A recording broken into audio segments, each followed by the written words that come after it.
good. We're going to have a fun time talking about hips. Yes. Yeah. I'm so excited. Literally my favorite topic of actually all time. Let me have you just start by telling us about yourself and how running fits into that. Yeah, so I'm Andi, and I am a runner, and I coach at A to Z Running, Nice. and love running. It's part of my everyday life. At least that's the goal, because sometimes injury can prevent us from doing what we love. But I want to be a lifelong runner, and I want to use it in ways that help me thrive in life. And that's our goal, is to help runners thrive. And so I want to live that out, and I see it as something that can really help us in our health and our mind and our emotions and our spiritual well-being. So with all of those things, that's why I run. But I didn't always start that way. You got to ask my running journey, and my mom convinced me to run when I was young. It was our negotiation for doing soccer, doing like the tryout team. And it cost money. So she was like, if I have skin in the game, you have to have skin in the game too.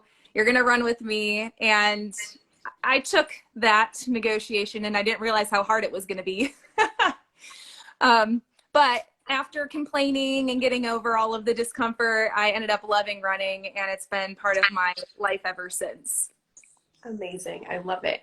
What is your favorite distance or thing to train for, or way of training? Like, what's your if this run is on your calendar, you're like, I'm so excited for this? When runs with friends are on my calendar, I'm so excited for that. As far as competitively, which I do like to run competitively too, I have come into my own in the marathon distance. That's not where I started. I started in middle distance in college. Yeah. But I have come to find that that's like my distance. So hoping to do more of those in the future, but that's the event that I qualified for the Olympic trials in. So I think that that's the one I am better in than the other events, but it'd be good to try to grow my abilities in the others too. Yeah, that's awesome. And then I know you said you coach for A to Z Running. Is there any specific distance or athletes that you coach for that primarily? Yeah, I would say that it's a range of different runners and abilities and distances that they focus on, because it's training for the individual. I always like to say, you don't serve your training serves you. So we create plans that help people with where they're at, so continually changing that based on how they're adapting. I would say, though, a commonality among the people that we coach is that they want running to fit into their life, and they do want to thrive in that, and they are pursuing excellence in the sport. So I would say there's a great group of people. I'm thrilled to be able to be part of their journey. So it's not like a one specific distance, although we do have a lot of marathoners, I have to say. Nice. Yeah, I feel like that's a goal that oftentimes people are like, yeah, I think I need some help. Yeah, that's true. That's true. There should be a healthy respect for the marathon distance for sure. And I think a lot of people realize that, because it's a journey. It's not just a race, it's a journey. That's for sure a journey. Speaking of journey, can you tell me a little bit about your hip journey, kind of how things started, and then the roadmap that led you to choose surgery? Yeah. So I have been experiencing symptoms for a long time. I didn't know it, though. I think that is a common thread, and you would know best because you see a lot of patients, but I didn't realize a lot of the issues I was having was stemming from dysfunction that was from this hip injury. Yeah. So, but I had it diagnosed in 2018 with an MRI. So that was when it was diagnosed, and I had one, and then the other was diagnosed, rehabbing, both hips. And I was able to, through a good PT and being diligent each day, I was able to still achieve the goals I wanted to achieve in running. It's amazing. So that I was very grateful for, because I had a team to support me, and I did have a lot of ambition to do all the exercises required. Yeah. And it was tough, though, because every time I'd have a flare up, it seemed to be worse. And Yeah. is at one point, and this is when I decided to get the surgeries, I'd had a pretty bad flare up and it was affecting my everyday life. You know, couldn't sleep because I was in pain, and I'd get up during the night and do mobility just because I was so locked up. Yeah. I was really tight. The body was reacting to an injury that I had. So Yeah. at that point is when my PT is like, hey, you know, I love that you are willing to do all these exercises and get activated and try to do this running, but I would love for you to like do all of that and be at zero pain Yeah. rather than do all of that and be at some sort of manageable pain. Yeah. So that's when I decided to get the surgeries. Yeah. Yeah. And then for you, if you want to share, do you know like what your diagnosis was? Was it a labral tear? Did you have any like acetabular involvement or like dysplasia or anything like that? I don't know all the fancy words, but I had I had impingement, Okay. and I had tears in both. So both were, they said morphology, I believe, Yes. to describe, and they did end up having to trim the socket as well. Okay. So my hips didn't fit into my socket very well. My femur didn't. So, and I have a history of or genetics that would predispose me. Yeah. So my Yeah. dad had his first hip replacement at 35 years old. Yeah. And the genetics of having those illy formed hips might have contributed to that diagnosis and then the injury itself. Yeah. Yeah, for sure. So a lot of people that develop labral tears, there's like reasons that you can, like some people just have it from degeneration. And then also some people that have a labral tear might also have like that morphology where like the head of the femur, like the ball and socket joint is too big or the socket's too small. And there's definitely a genetic factor in that. So if your like parents are experiencing things like kind of at earlier ages, that's an excellent I don't know, tip to be like, okay, this might be something that I deal with throughout my life. Yeah, and I really wanted to explore how to be healthy without doing the surgery initially, and that was really important for me, and I don't regret that because I think it taught me a lot of really good routines and skills and the importance of hip health and activation. And so I believe it was all part of my journey for a reason. And even though people could say, oh, that time that you were just really struggling with it, I would say that I really grew a lot. That was a very strong growth point in my life. And I think it was necessary for me then moving forward. Because again, going back to the beginning, like what's my goal? My goal is to be a thriving, healthy runner as long as I can. Yeah. Yeah. So then I kind of have a couple questions here, but let's take it to the end and say in the time where you were like, okay, I think that I need to pursue more, what did that look like for you to like talk to surgeons and then come to that conclusion? Yeah. It's such a long journey because I had the diagnosis in those MRIs so early on, and then they wanted to redo those MRIs to see where I was at again. And there was just a lot of appointments and things, and it's hard for me to remember a clear timeline of things. But, I think that what was really the reason that I decided to do it was just because my anatomy wouldn't allow for me to most likely to not have flare-ups and setbacks like this, even if I did all the right things. And so I think when that was conveyed to me, I was making the decision, you know what, I'm going to make this my year of healing. That's what I called it. It's my year of healing. I love it. And it's necessary, and it's going to be a good thing for me in the long run. Yeah, I love that. Do you feel like there was anyone or a couple people along your journey that like allowed you to feel like hopeful and you like had options and just was like a support for you kind of throughout that whole process? Yeah, I would say a few people. So my physical therapist was definitely the person who I trusted the most in this because I had been going to him for so long. And you know how that is, that, you know, as a medical professional, like Yeah. developing that relationship. He saw me through having the tears, and then he helped me qualify for the Olympic trials. I could not have done that without him. Amazing. And that cycle was very hard, and I needed a lot of his input and help. And especially when it came to what exercises I needed to do to be able to run effectively. Yeah. So he was definitely one of those people for me. And that was Adam in Michigan at Endurance Rehabilitation and Athletics.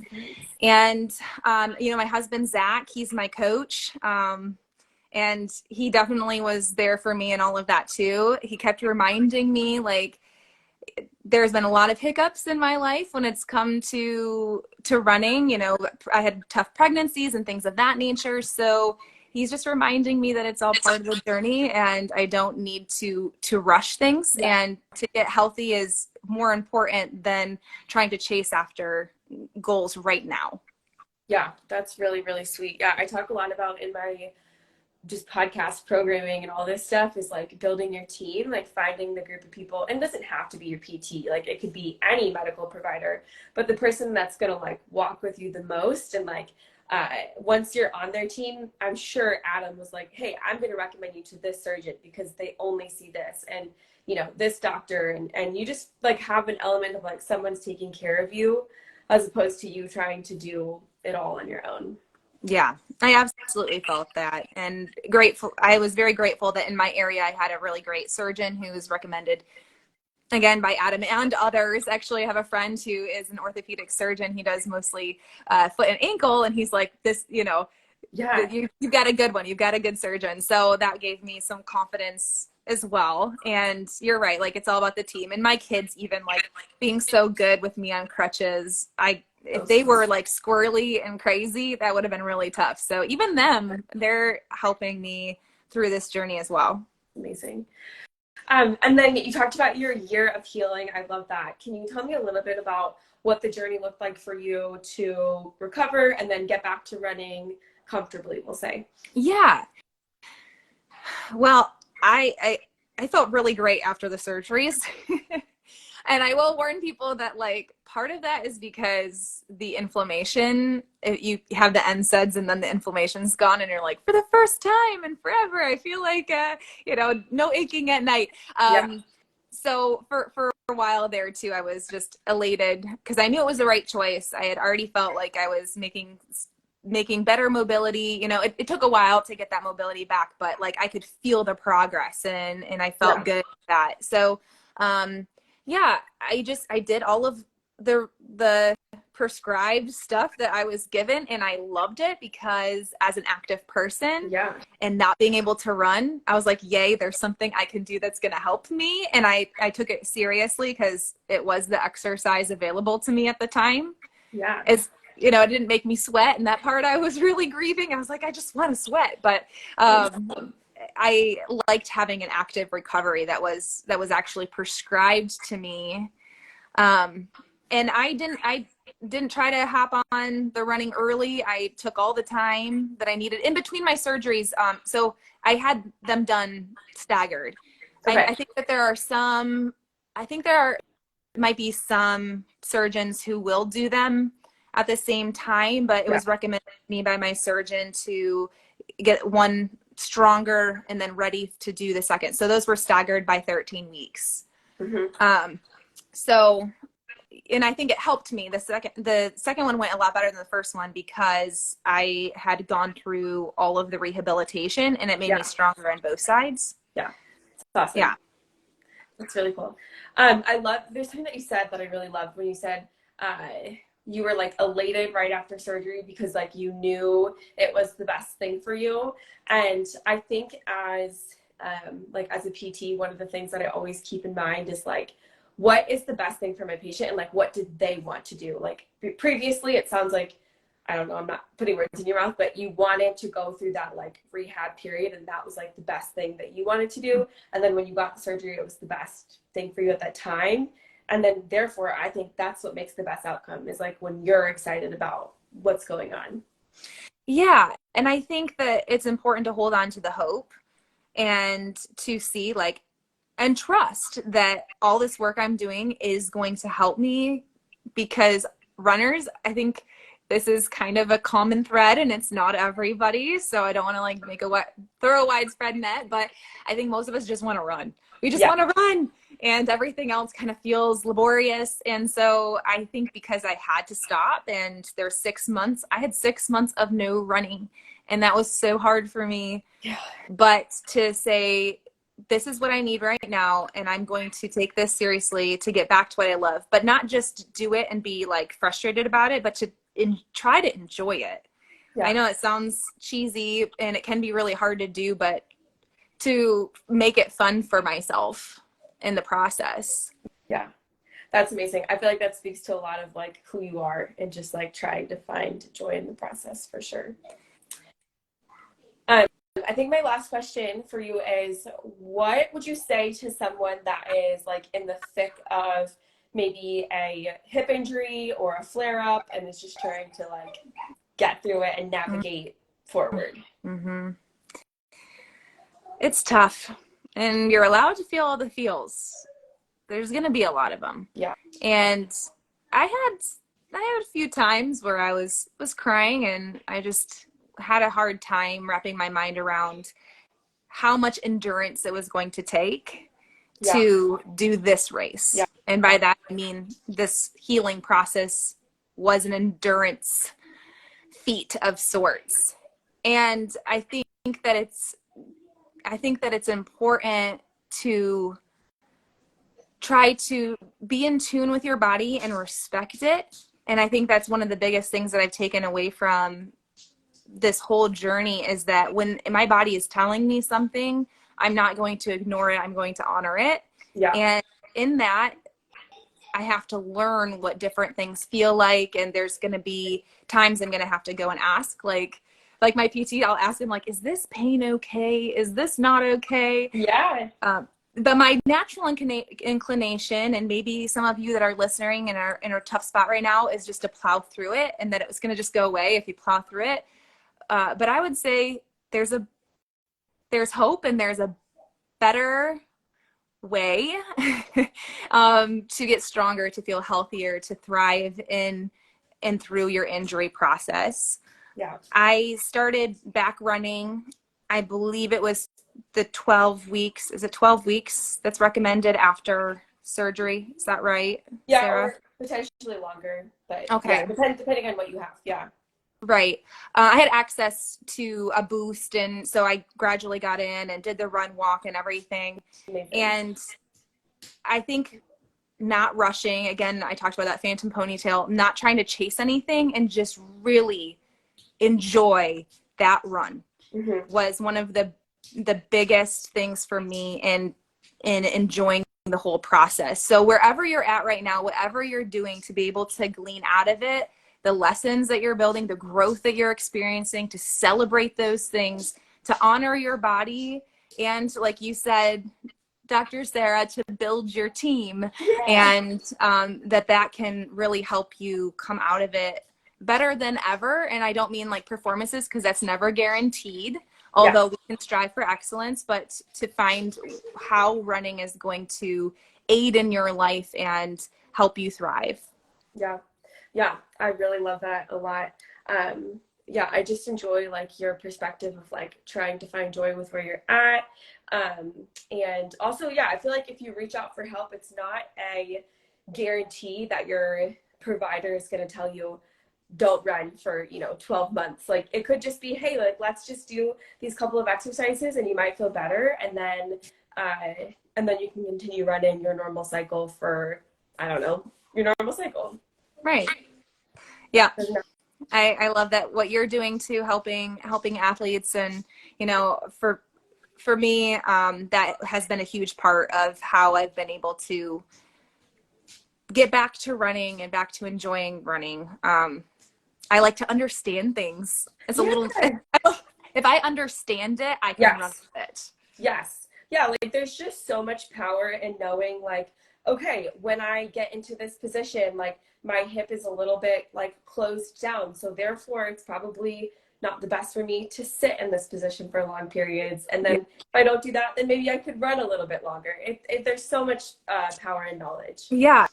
And I don't have that knowledge myself. So as I mentioned, like going to my PT, Adam, of endurance rehabilitation and athletics, like he can explain that to me. And then I can say, okay, I got to do this thing because that's what's going to help me.